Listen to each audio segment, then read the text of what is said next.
What's up, everybody? Got another Just a Tip for you today. The tip for today is lining up your door gaps. I'm not just talking about panel alignment this way, I'm talking about panel alignment this way. So what I've got here is an aftermarket door, it's an aftermarket box side, and the profiles of these two panels do not match. The door is already adjusted as good as I can get it. It's all the way around, it's nice, it's parallel, it's exactly where it's gonna be. But right now, hopefully you can see how far away that door is. Right here, body line, boom, super tight, super nice. Right by the latch, we're also nice and square, flat between the two panels, that's what we want. Right here, we've got this big gap. Now what that is, it's not a garbage panel, that's just panel alignment. The process when they build a door, if you've ever taken apart a door, or if you can imagine it, there's an inner skin and an outer skin. Your inner skin has a flange. The door jamb itself, and then it flanges. When they're not mated together, they're flimsy pieces of metal. They're just stamped sheet metal, they're thin. So that flange could have moved a little bit when they were wrapping the skin over.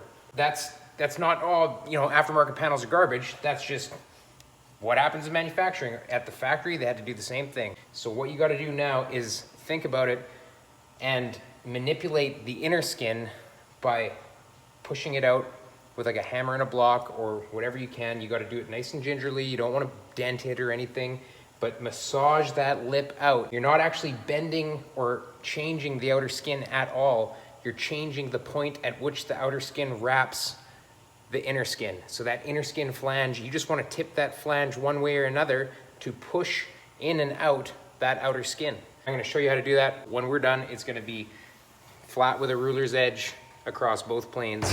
And right now, the profiles do not match. So here we go.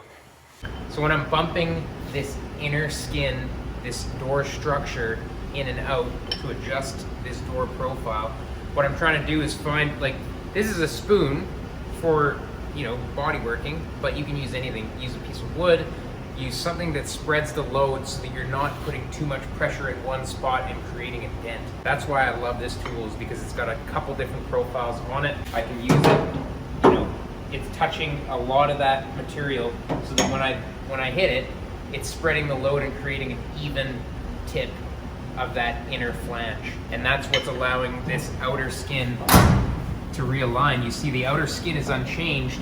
It doesn't have, that hit transferred into it. The hit is only adjusting the inner structure of the door, and the outer skin is following what the inner structure is doing. So when I'm bumping, I'm just hitting it along this edge, spreading the load. Take your time, little bits at a time, and then I'm checking with a straight edge like this one. So right now, you can see we've got less than a 30-second of a difference between panels. It's just about perfect. So a couple more bumps and it'll be perfect.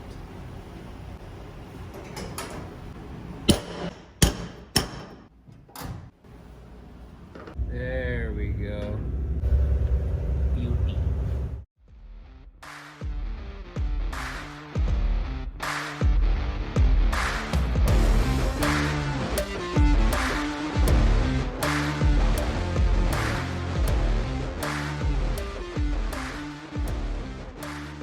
All right, so after a little bit of tapping, a little bit of work, here we go. We got perfect.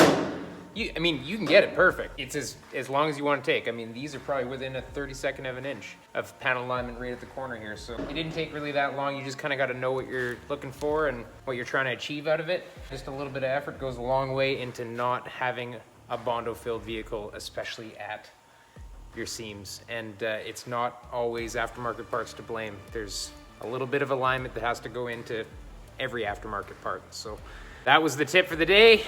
Have a good weekend, everybody.